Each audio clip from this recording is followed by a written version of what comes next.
ಮಾಡಿದ್ವಿ, but vulgar use ಮಾಡ್ತಾ ಇಲ್ಲ ಅಂತ. ಪ್ರಸ್ತುತ ಸ್ಥಿತಿ ಬಗ್ಗೆ ನಿಮಗೆ ಗೊತ್ತಿದೆ ಅನ್ಕೋತೀನಿ. ನಾನು ನೋಡೋದಿಲ್ಲ I am got the crazy. ಅದೆಲ್ಲ ಇನ್ನೊಂದು ಪಿಕ್ಚರ್ ಮಾಡ್ತಾ ಇದ್ದೀನಿ ನಾನು. ಸೊ ನನ್ನ ಲೋಕದಲ್ಲಿ ನಾನು ಇದ್ದೀನಿ, ಆಚೆ ತಲೆ ಕೆಡಿಸ್ಕೊಂಡಿಲ್ಲ. ಅಲ್ಲೆಲ್ಲ ಸೌಂಡ್ ಬರುತ್ತೆ, ಏನೋ ಬರ್ತಾ ಇದೆ, ಸರಿ ಇಲ್ಲ ಅಂತ. ಸರಿ ಮಾಡ್ಕೊತಾರೆ, ಅದನ್ನೆಲ್ಲ ತಲೆ ಕೆಡಿಸ್ಕೊಂಡು ಆಗೋದಿಲ್ಲ. ನೀವು ಮನುಷ್ಯರು ನಾನು ಎಲ್ಲಿಗೆಲ್ಲ ಸರಿ ಹೋಗ್ತಾ ಇರ್ತದೆ ಅಷ್ಟೇ. So part of life. ತಪ್ಪು ನಡೀಬೇಕು ಮನುಷ್ಯ, ಒಂದ್ಸರಿ ತಪ್ಪು ಮಾಡಬೇಕು, ಎಡಬೇಕು, ಮತ್ತೆ ಎದ್ದೊಳ್ಬೇಕಾದ್ರೆ ಸರಿ ಮಾಡ್ಕೋಬೇಕು ಅಷ್ಟೇ. ಅದರಲ್ಲಿ ಏನಿದೆ, ಅವ್ರೇನೋ ಪ್ರಯತ್ನ ಮಾಡಿದರೆ ಅದ್ರಲ್ಲಿ ಎಡವಿದ್ದಾರೆ ಅಷ್ಟೇ. ಸರ್, ಈಗ ಯಾರಾದರೂ ಸಹಾಯ ಮಾಡಿದ್ರೆ ಯಜಮಾನರು ಮಾತಾಡೋ ಸ್ಪೀಡ್ ನೋಡಿದ್ರ, ಅವ್ರು ಮಾತಾಡ್ತಾ ಇದ್ರೆ ಕೇಳಕ್ಕೆ ಚೆನ್ನಾಗಿದೆ, ನೋಡೋಕ್ಕೆ ಚೆನ್ನಾಗಿದೆ. ವೆರಿ ಬಿಗಿನಿಂಗು ರಾಜು ಇವತ್ತು ಅವ್ರು ಮೀಟಿಂಗ್ ಹೋಗ್ಬೇಕು, ಒಂದು 4 ಸಾಲು ಬರ್ಕೊಡಿ ಅನ್ನೋರು. ನಾನು 2 ಬರ್ಕೊಡ್ತಿದ್ದೆ, ಒಂದು 2-3 ಕಾರ್ಯಕ್ರಮಕ್ಕೆ ಆ ಥರ ಬರ್ಕೊಟ್ಟೆ. ಆಮೇಲೆ ಅವರೇ ಮಾತಾಡೋಕೆ ಶುರು ಮಾಡಿದ್ರು. ಆವಾಗ ಶುರು ಮಾಡಿದವರು ಇವತ್ತು ನೋಡಿ ಹಿಂಗೆ ಮಾತಾಡ್ತಿದ್ದಾರೆ ಅಂದರೆ ನಿರರ್ಗಳವಾಗಿ ಕನ್ನಡದ ಪದಗಳನ್ನು ಎಷ್ಟು ಸ್ಪಷ್ಟವಾಗಿ ಅರ್ಥ ಮಾಡಿಕೊಂಡು ಅವರ ದನಿ ಕೇಳಿದ್ರೆ ಇವತ್ತು ಒಂದು ಕ್ರೇಜ್ ಹುಟ್ಟುವಂಥ ಮಾತುಗಾರ ಆಗಿದ್ದಾರೆ. ಅವ್ರ ಶೋಗಳಲ್ಲಿ ಅವ್ರು ಮಾತಾಡೋದು ಕೇಳಿದ್ರೆ ಇವತ್ತು ಒಂದು ರೋಮಾಂಚನ ಆಗುತ್ತೆ. ಅವರು ಕನ್ನಡವನ್ನ ಇಷ್ಟು ಸುಲಲಿತವಾಗಿ ದಕ್ಕಿಸ್ಕೊಂಡವರಲ್ಲ, ಅದೇ ನನಗೆ ಬಹಳ ಸಂತೋಷವಾದ ವಿಷಯ ಸರ್. ಇವಾಗ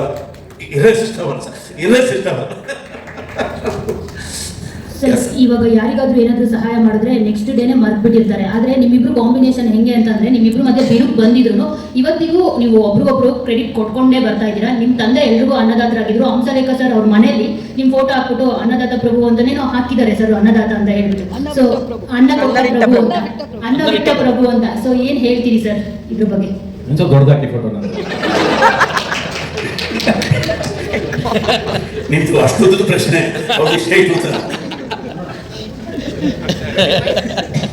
Ravi sir and Hamsalekha sir, ಇದು ಸಂವಾದ ಆದ ಕಾರಣಕ್ಕೆ ಇಲ್ಲಿ ಸರ್, ಇಲ್ಲಿ ಈ ಕಡೆ ನಿಮ್ಮ ಬಲಭಾಗದಲ್ಲಿ ಈ ಕಡೆಯಿಂದ ಪ್ರಶ್ನೆ ಬರ್ತಾ ಇಲ್ಲ ಅಂದ್ರೆ ಅದಕ್ಕೆ ಈ ಕಡೆಯಿಂದ ಪ್ರಶ್ನೆ ಕೇಳ್ತಾ ಇದ್ದೀವಿ ಸರ್. ಇದು ಒಂದು ಮಾಧ್ಯಮ ಸಂವಾದ ಆದ ಕಾರಣಕ್ಕೆ ಮತ್ತೆ ಮಾಧ್ಯಮದಲ್ಲಿರುವ ವಿಷಯಕ್ಕೆ ಒಂದು ವಿಷಯವನ್ನು ಪ್ರಸ್ತಾಪ ಮಾಡಕ್ಕೆ ಬಯಸ್ತೀನಿ. ಇದು ಇವತ್ತು ರಿಲೆವೆಂಟ್ ಕೂಡ ಹೌದು. ತಮಿಳಲ್ಲಿ ವೈರಮುತ್ತು ಅವರಿಗೆ ಜ್ಞಾನಪೀಠ ಪ್ರಶಸ್ತಿ ಸಿಕ್ಕಿದೆ ಸರ್. ವೈರಮುತ್ತು ಸರ್, ವೈರಮುತ್ತು ಚಿಕ್ಕದಾಗಿ ಕೇಳು. ವೈರಮುತ್ತು ಅವರಿಗೆ ಜ್ಞಾನಪೀಠ ಸಿಕ್ಕಿದೆ. ಗೀತ ಸಾಹಿತ್ಯ ಆಗಿದ್ದು ತಮಿಳಲ್ಲಿ. ಸೊ ಸಿನಿಮಾ ಸಾಹಿತ್ಯ ಬೇರೆ, ಸಾಹಿತ್ಯ ಬೇರೆ. ಸಾಹಿತ್ಯಕ್ಕೆ ಮಾತ್ರ ಜ್ಞಾನಪೀಠ ಕೊಡಬೇಕು ಅನ್ನುವಂತ ಏನು ಮಾತಿತ್ತಲ್ಲ, ಈಗ ಸಿನಿಮಾ ಸಾಹಿತ್ಯಕ್ಕೂ ಕೂಡ ಜ್ಞಾನಪೀಠ ಸಿಗ್ತಾ ಇದೆ. ಹಾಗಾಗಿ ಹಂಸಲೇಖ ಅವರಿಗೆ ಒಂದು ದೊಡ್ಡ ಮಟ್ಟದ ಒಂದು ಸಾಹಿತ್ಯ ಪ್ರಶಸ್ತಿ ಸಿಗಬೇಕು ಅಂತ ಒಂದು ಜನಾಭಿಪ್ರಾಯ ರೂಪುಗೊಳ್ಬೇಕು ಅಂತ. ಎರಡನೇದು ನನ್ನ ಮಾತು ಕೇಳು. ನನಗೆ ಕವಿ ಅನ್ನೋ ಪಟ್ಟ ತೆಗೆದುಕೊಳ್ಳೋದಕ್ಕೆ ಇದಕ್ಕೆ ಫಸ್ಟ್ ಯಾಕೆಂದ್ರೆ, ಒಬ್ಬನ ಕವಿ ಅಂದ ಕೂಡಲೇ ಅವನು ಬಡವರಿಂದ ದೂರ ಆಗ್ಬಿಡ್ತಾನೆ, ಶ್ರಮಿಕರಿಂದ ದೂರ ಆಗ್ಬಿಡ್ತಾನೆ, ಕಾರ್ಮಿಕರಿಂದ ದೂರ ಆಗ್ಬಿಡ್ತಾನೆ, ರೈತರಿಂದ ದೂರ ಆಗ್ಬಿಡ್ತಾನೆ. ನನಗೆ ಸಿನಿಮಾ ರೈಟರ್ ಅಂದ್ರೆ ಸಾಕು, ನನಗೆ ಕವಿ ಪಟ್ಟ ಯಾವತ್ತೂ ಬೇಡ. ಇದು ಯಾರ್ಯಾರು ಬಯಸ್ತಾರೋ ಅವರು ಸಿಗಲಿ. ಅವರು ಸಿಕ್ಕಿದ್ರೆ ಅವರು ಅದಕ್ಕೆ ನೈತಿಕವಾದ ಒಂದು ಬದುಕನ್ನ ಗೌರವಿಸುವಂತ ನಡತೆಯನ್ನು ಅವ್ರು ನಡೆಸ್ಕೊಳ್ಬೇಕು. ಯಾರೇ ಆಗಲಿ ಕವಿಪಟ್ಟಕ್ಕೆ ಪ್ರಶಸ್ತಿ ಬಂದರೆ ಅವರು ಅದಕ್ಕೆ ನಡ್ಕೊಳ್ಬೇಕು ನೈತಿಕವಾಗಿ. ನಾವು ಸಿನಿಮಾ ರೈಟರ್ಸು, ನಮಗೆ ಕುರಾನ್ ಬರೆಯಿದ್ರು ಬರೀತೀವಿ, ಬೈಬಲ್ ಬರೆಯಿದ್ರು ಬರೀತೀವಿ, ಭಗವದ್ಗೀತೆ ಬರೆಯಿದ್ರು ಬರೀತೀವಿ, ಸೌಂದರ್ಯದ ಮೇಲೆ ಬರೆಯುತ್ತೀವಿ, ಕಾಮನ್ ಮೇಲೆ ಬರೆಯುತ್ತೀವಿ. ನಮಗೆ ಫ್ರೀಡಮ್ ಇದೆ, ಅವ್ರಿಗೆ ಫ್ರೀಡಮ್ ಇರಲ್ಲ. ಸೊ ನಾನು ಬಡವರ ಪರವಾಗಿರ್ತೀನಿ, ಸಿನಿಮಾ ರೈಟರ್ ಆಗಿರ್ತೀನಿ.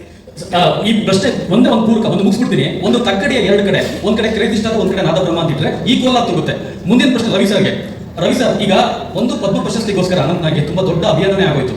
ಕನ್ನಡದಲ್ಲಿ ಆ ಶೋಮ್ಯಾನ್ ಇಮೇಜ್ ಇರ್ಬೋದು ಅಥವಾ ಒನ್ ಮ್ಯಾನ್ ಶೋ ಇರ್ಬೋದು, ಇದು ಇಡೀ ದೇಶದಲ್ಲೇ ಬಹುಶಃ ನೀವು ಮಾತ್ರ ಮಾಡೋದಕ್ಕೆ ಸಾಧ್ಯ ಅನ್ಸುತ್ತೆ. ನಟ, ನಿರ್ದೇಶಕ, ನಿರ್ಮಾಪಕ, ಕಲಾ ನಿರ್ದೇಶಕ, ಈಗೇನೋ ನಿಮ್ಮ ಸಿನಿಮಾದಲ್ಲಿ DOP one man show sir ನಿಮ್ದು. ಹಾಗಾಗಿ ಸಿನಿಮಾಗೋಸ್ಕರ ನಿಮ್ಮ ಇಡೀ ಬದುಕನ್ನ ಒಂದು ಪರಂಪರೆಯಿಂದ ಬಂದವರು, ವೀರಸ್ವಾಮಿ ಪರಂಪರೆಯಿಂದ ಬಂದವರು. ಹಾಗಾಗಿ ಕರ್ನಾಟಕದಲ್ಲಿ ಸಿನಿಮಾಗೋಸ್ಕರ ಇಡೀ ಜೀವನವನ್ನು ಸಮರ್ಪಿಸಿದ ನಿಮಗೆ ಇನ್ನೊಂದು ಪದ್ಮ ಯಾಕೆ ಸಿಗಬಾರ್ದು? ನಮ್ಮ ಮಾಧ್ಯಮ ಮಿತ್ರರಿಗೆ ಹೇಳ್ತಿರೋದು ಒಂದು ಜನಾಭಿಪ್ರಾಯ ರೂಪಿಸಿ, ಸಿನಿಮಾಗೋಸ್ಕರ ಜೀವನ ಇಟ್ಟಂತ ನಿಮಗೆ ಪದ್ಮ ಪ್ರಶಸ್ತಿ ಸಿಗಬೇಕು, ಹಾಗೆ ಹಂಸಲೇಖ ಅವರಿಗೆ ಒಂದು ದೊಡ್ಡ ಪ್ರಶಸ್ತಿ ಸಿಗಬೇಕು. ಅವಾಗ ಅದು ಬ್ಯಾಲೆನ್ಸ್ ಆಗುತ್ತೆ ಅಂತ ಅಷ್ಟೇ. Thank you. ವಿನಯ್ ಅವರೇ, ವಿನಯ್ ಟಿಕೆಟ್ ಪ್ರೈಸ್ ಎಷ್ಟು? ಇನ್ನು ಮಾಡಿಲ್ಲ. ಜನಕ್ಕೆ, ಸಾಮಾನ್ಯ ಜನಕ್ಕೆ ಬರೋದಕ್ಕಾಗುವಷ್ಟು ಟಿಕೆಟ್ ರೇಟ್ ಇರುತ್ತಾ?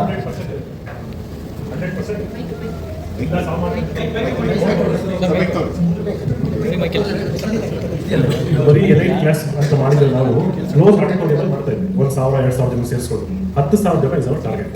ಮತ್ತೆ ಪ್ರತಿಯೊಬ್ಬರು ನಮಗೆ ಉದ್ದೇಶ ಏನಂತಂದ್ರೆ, ನಮ್ಮ ಜನರೇಷನ್ ನಾವು ಇವ್ರ ಸಿನಿಮಾಗಳನ್ನ ನೋಡ್ತೀವಿ, ಬಟ್ ಈಗಿನ ಜನರೇಷನ್ ಇವರ ಸಿನಿಮಾ ಕ್ರೇಜ್ ನ ಬಹುಶಃ ಅನುಭವಿಸಕ್ಕೆ ಸಾಧ್ಯನೇ ಇಲ್ಲ. ಅದನ್ನ ಸೊ ಅದಕ್ಕೆ ನಾವು ಭಾರತದ ಎಲ್ಲ ಭಾಗಗಳಿಂದ ಇವ್ರ ಜೊತೆ ಕೆಲಸ ಮಾಡಿದ ಕಲಾವಿದರನ್ನ ಕರೆಸಿ, ಮತ್ತೆ ರವಿ ಸರ್ ಅವತ್ತು ಬರ್ತಡೇ ಇರೋದ್ರಿಂದ it will be A sort of thanks giving ಇಬ್ಬರಿಗೂ.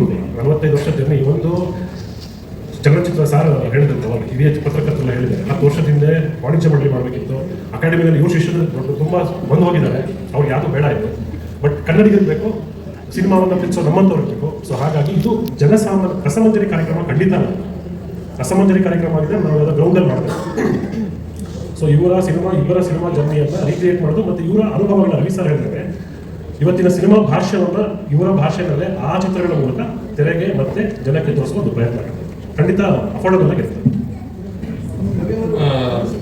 ಸಿನಿಮಾ ರಿಲೀಸ್ ಆಗುತ್ತೆ ಅಂತ ಇತ್ತು, ಅವರ ಹೊಸ ಸಿನಿಮಾ ಬರ್ತ್ಡೇ ಹೊರಗಡೆ ರಿಲೀಸ್ ಮಾಡ್ತೀನಿ ಅಂತ ಬರ್ತಾರೆ ಇಲ್ಲ ಇಲ್ಲ ಟೈಮಲ್ಲಿ ಬರುತ್ತೆ ಅಂತ ಹೇಳೋದು.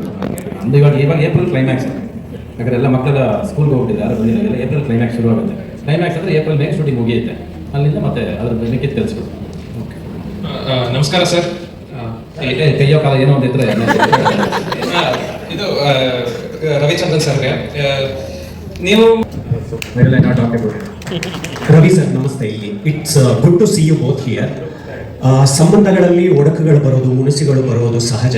ನಮಗೆ ಈ ಕಾಲಘಟ್ಟದಲ್ಲಿ ಒಡಕುಗಳು ಬಂದಾಗ ನಾನೇ ಹೋಗಿ ಮುಂಚೆ ಮಾತಾಡಬೇಕಾ ಅಥವಾ ಅವರೇ ಬಂದು ನನ್ನನ್ನು ಮಾತಾಡಲಿ ಅನ್ನೋ ಯೋಚನೆಗಳು ಬರೋದು ಸಹಜ. ಈ ಸಂಬಂಧಗಳ ಬಗ್ಗೆ ನಿಮ್ಮ ಅನಾಲಿಸಿಸ್ ಏನು? ಏಕಾಗಿದ್ಬಿಡ್ರಿ, ತೊಂದರೆನೇ ಇರೋದಿಲ್ಲ. ನೀವು ಇರಲ್ಲ ಆಗೋದಿಲ್ಲ, ಸುಮ್ಮನೆ ಹೇಳಿ ಏಕಾಗಿದ್ಬಿಡು, ಆರಾಮಾಗಿ ಸೊಲ್ಯೂಷನ್ ಹೇಳ್ತಾರದ್ರಿ. ಸೊಲ್ಯೂಷನ್ ಹೇಳ್ತಿರೋದು ಒಂದು ಸರಿ ಬಿರುಕು ಬಂದ ಮೇಲೆ ತಿರ್ಗಿ ಏನ್ ಕುತ್ಕೊಂಡು ಅಂಟಿಸ್ತೀರ ಅವ್ರನ್ನ? ಬಿಡಿ, ಜನ ಸಿಗ್ತಾರೆ, ಜಾಸ್ತಿ ಜನ ಹೋಗ್ರಿ. ಕಡಿಮೆನಾ ಸೋಷಿಯಲ್ ಮೀಡಿಯಾದಲ್ಲಿ ಸಿಗೋದಕ್ಕೆ? ಗೊತ್ತಿದ್ರೆ ಮಕ್ಕ ಪರಿಚಯಗಳನ್ನೆಲ್ಲ ಫ್ರೆಂಡ್ ಮಾಡ್ಕೊಂಡು ಲೈಕ್ಸ್ಗೆ ಕಮೆಂಟ್ಸ್ಗೆ ಓದಾಡೋ ನೀವುಗಳಿಗೆ ಇವತ್ತು ಕಮೆಂಟ್ಸ್ ಬಗ್ಗೆ ಅದನ್ನ ನೋಡ್ತಾರೆ. ಇನ್ನೊಂದು ಲೈಕ್ 1000 ಮಿಲಿಯನ್ ಲೈಕ್ಸ್. ಆ ಮಿಲಿಯನ್ ಲೈಕ್ಸ್ ಅಲ್ಲಿ 5 ಜನ ಗೊತ್ತಿಲ್ಲ ಅವ್ರಿಗೆ, 5 ಜನ ಗೊತ್ತಿರಲ್ಲ. ಅದ್ಯಾವ್ದು ಅದಕ್ಕೆ ಆಸೆ ಪಡೋರು ನೀವು ಸ್ನೇಹ ಎಲ್ಲಿದೆ ಇವತ್ತು? ಸರ್ ಇಲ್ಲಿ ಈ ಸ್ನೇಹ ಸಂಬಂಧಗಳೆಲ್ಲ ಏನಕ್ಕೆ ದೂರ ಆಗಿದೆ ಅಂದ್ರೆ ಎಲ್ಲ ವಿಮರ್ಶಕರಾಗೋದ್ರಿ. ನೀವು ಪ್ರೇಕ್ಷಕರಾಗಿರಿ, ವಿಮರ್ಶಕರು ಇಲ್ಲಿದ್ದಾರೆ ನೋಡಿ. ಇವರಿದ್ದಾರೆ ಸಿನಿಮಾ ನೋಡಿ ಚೆನ್ನಾಗಿಲ್ಲ ಅವ್ರು ಅಷ್ಟು ವರ್ಷ ಅನುಭವಿಸ್ಕೊಂಡು ಬಂದಿದ್ದಾರೆ. ಎಲ್ಲರೂ ಕೂತ್ಕೊಂಡು ಸಿನಿಮಾನ ವಿಮರ್ಶೆ ಮಾಡ್ಕೊಂಡು ಕೂತ್ಕೊಂಡ್ರೆ ಏನು ಚೆನ್ನಾಗಿರುತ್ತೆ? ಎಷ್ಟು ಟು ಗ್ರೋ. ಮೊನ್ನೆ ಸಿನಿಮಾ ಇಂಡಸ್ಟ್ರಿ ಬಂದಿದ್ದೀರಾ, ಒಂದನ್ನೇ ಫಸ್ಟ್ ರೀಲಲ್ಲಿ ಬರೆದ್ಬಿಡ್ತೀರಾ ಚೆನ್ನಾಗಿದೆ. That is not important. ಚೆನ್ನಾಗಿಲ್ಲ ಅಂದರೆ ಥಿಯೇಟರ್ ಜನ ಬರೋದಿಲ್ಲ, ನಮಗೆ ಗೊತ್ತು, ಕಲೆಕ್ಷನ್ ಹೇಳ್ಬಿಡುತ್ತೆ ನಮಗೆ. ಬಟ್ ಅದನ್ನ ಮಾತಿನ ಮೂಲಕ ಹೇಳಿ, ಕಮೆಂಟ್ ಮೂಲಕ ಹೇಳಿ ಬರೋನು ನಿಲ್ಲಿಸೋದ್ರಿಂದ ನಿಮಗೇನು ಲಾಭ? ನಿಮ್ಗೆ ಅರ್ಟ್ ಮಾಡೋದ್ರಿಂದ ಏನು ಲಾಭ ನಿಮಗೆ? ಯಾರೇ ಆಗಲಿ ಅವನು ಎಷ್ಟೇ ಲಕ್ಷ ಕೋಟಿ ಗಟ್ಟಲೆ ಸಿನಿಮಾ ಹಾಕೊಂಡು ಮಾಡ್ತಾನೆ, ನಿಮ್ಗೆ ಇಡಿಸ್ಲಿಲ್ಲ ಥಿಯೇಟರ್ಗೆ ಹೆಂಗಿರು ಬರಲ್ವಲ್ಲ ನೀವು? ಬಿಟ್ಬಿಡ್ರಿ. ಅವನನ್ನು ನೋಯಿಸೋದ್ರಲ್ಲಿ ಇನ್ನೇನು ಲಾಭ ಬರುತ್ತೆ ನನಗೆ ಅರ್ಥ ಆಗಿಲ್ಲ. ನನಗೆ why are you hurting people more? ನಾನು ಯಾವತ್ತೂ ಹೇಳಿದ್ದೀನಿ, ನಾನು ಈ ಸಿನಿಮಾ ಸೋತಾಗ ಮನುಷ್ಯನಿಗೆ ಸಿನಿಮಾ ಸೋತು ಅಂತ ಬೇಜಾರಿಲ್ಲ, ಅವನ ಜೊತೆ ನಡ್ಕೋತಾರಲ್ಲ ಜೊತೆಲಿ ಇರೋರು, ಅದು ಅವನು ನಿಜವಾದ ಸೋಲು. ಅದು ತೊಂದರೆ ಕೊಡೋದು ಲೈಫಲ್ಲಿ. ಅದು ಆಗ್ಬಾರ್ದು ಅಂತ ಹೇಳೋದು. That is the time when somebody expects. ಯಾವಾಗ ಎಕ್ಸ್ಪೆಕ್ಟ್ ಮಾಡ್ತಾನೆ, ಅರೆ ಆಯ್ತಾ ಇಷ್ಟು ಪಾಪ ಏನೋ ಏಟು ಬಿದ್ದಿದೆ, ನಾವೆಲ್ಲ ಜೊತೆಲಿ ಇರೋಣ, ಸಪೋರ್ಟ್ ಮಾಡೋಣ, ನಾವು ಇದೀವಿ ಸರ್ ಜೊತೆಲಿ ಅಂತ ಹೇಳ್ಬಿಟ್ರೆ ಅವ್ನು ಮತ್ತೆ ಇನ್ನೊಂದು ಸಿನಿಮಾ ಎತ್ಕೊಂಡ್ಬರ್ತಾನೆ. ಅದು ಆ ದಿವಸ ಬೇಕು. ಇದು ಜನ ಸಿನಿಮಾ ಥಿಯೇಟ್ರ್ ಆಚೆ ಬರ್ತಿದ್ದಂಗೆ ಸಿನಿಮಾ ಅವ್ನು ಸುಮ್ಮನೆ ಹೋಗ್ತಾರೆ. ನಿಮಗೆ ಹಂಸಲ ಕಾರ್ಡ್ ಇಷ್ಟ ಆಯ್ತಾ ಅಂತ ಅವ್ನು ಸುಮ್ಮನೆ ಇರ್ತಾನೆ. ಅವ್ನು ಬಿಡೋದಿಲ್ಲ, ಪಟ್ಟು ಇಟ್ಕೊಂಡು ಕೇಳ್ತಾರೆ, ಹೇಳಕ್ಕೆ ಇಷ್ಟ ಇದ್ದಾರೋ ಅಂದ್ಬಿಡ್ತೀನಿ ನಾನು. ಈಗ ಆದ್ರೆ ಇವನಿಗೇನೋ ಉತ್ತರ ಬೇಕು, ಆ ಉತ್ತರ ಕೊಡೋರ್ಗು ಬಿಡಲ್ಲ ಅವನ್ನ, ಆ ಉತ್ತರನೇ ಕೊಡ್ಬೇಕು. ಸುಮ್ಮನೆ ಹೋಗೋನು ಎಡ್ದು ಕೇಳಿದ್ರೆ ಅಲ್ಲ, ಅವ್ರು ಸಿನಿಮಾ ನೋಡ್ಕೊಂಡು ಹೋಗೋರು ಸುಮ್ಮನೆ ಚೆನ್ನಾಗಿದೆ ಅಂತ ಹೇಳೋರು. ಎಲ್ಲರೂ ಬಂದು ಸಿನಿಮಾ ನೋಡ್ಬೇಕು ನೀವೆಲ್ಲ ಅಂತ ಅವ್ರು ವಾರ್ನಿಂಗ್ ಬೇರೆ ಕೊಡ್ತಾರೆ.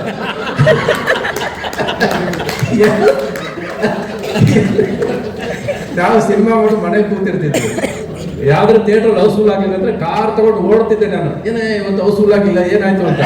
ಪಕ್ಕದ ಥಿಯೇಟರ್ ಇನ್ಯಾವುದೋ ಪಿಕ್ಚರ್ ಬಂದಿತ್ತು, ಅದರಿಂದ ನಮ್ಮ ಕಲೆಕ್ಷನ್ ಬೀಳ್ತಾ ಇಲ್ಲ. ಪಕ್ಕದ ಚೌಕಲ್ಲಿ ಯಾವ್ದೋ ಮದುವೆ ನಡೀತಾ ಇದೆ, ಇವತ್ತು ಯಾಕೆ ಹೌಸ್ಫುಲ್ ಆಗಿಲ್ಲ, ಹಂಗ್ ಸಿನಿಮಾ ನೋಡ್ತಿದ್ವಿ. ಇವತ್ತು ಅದೆಲ್ಲ ಇನ್ಸ್ಟಾಗ್ರಾಮ್ ಓಪನ್ ಮಾಡಿ ಯಾವನ್ ಬೈದ ನಮ್ಗೆ, ಏನಂದ ನಮ್ಗೆ ಬುಕ್ ಮೈ ಶೋ ನೋಡೋದು.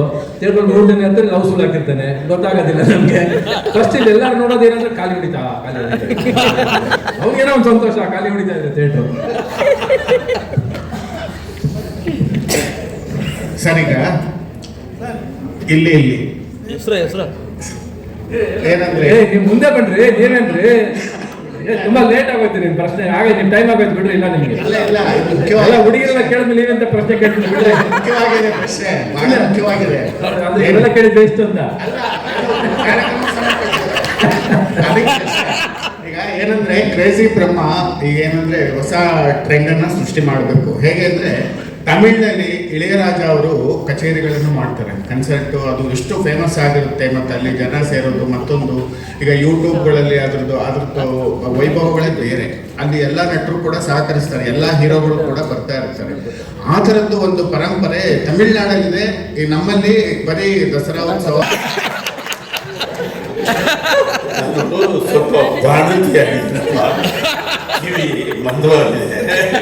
ಇನ್ನು ಅಷ್ಟುದ್ದ ಪ್ರಶ್ನೆ ಕೇಳಿದ್ರೆ ಚಿಕ್ಕದಾಗಿ ಕೇಳೋ. ನಾನು ಅದಕ್ಕೆ ಹೇಳಕ್ಕಾಗಿಲ್ಲ ಪ್ರಶ್ನೆ.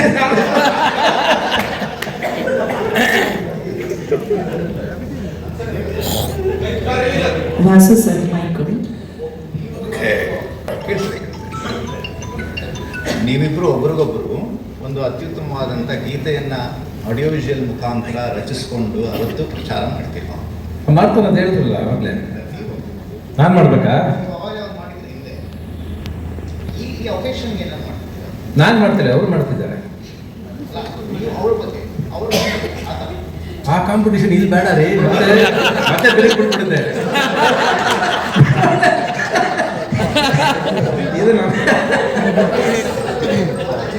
ಎಂತ ನಾ ಹೇಳೋದು, that will be very nice. ಹೇಳಪ್ಪ.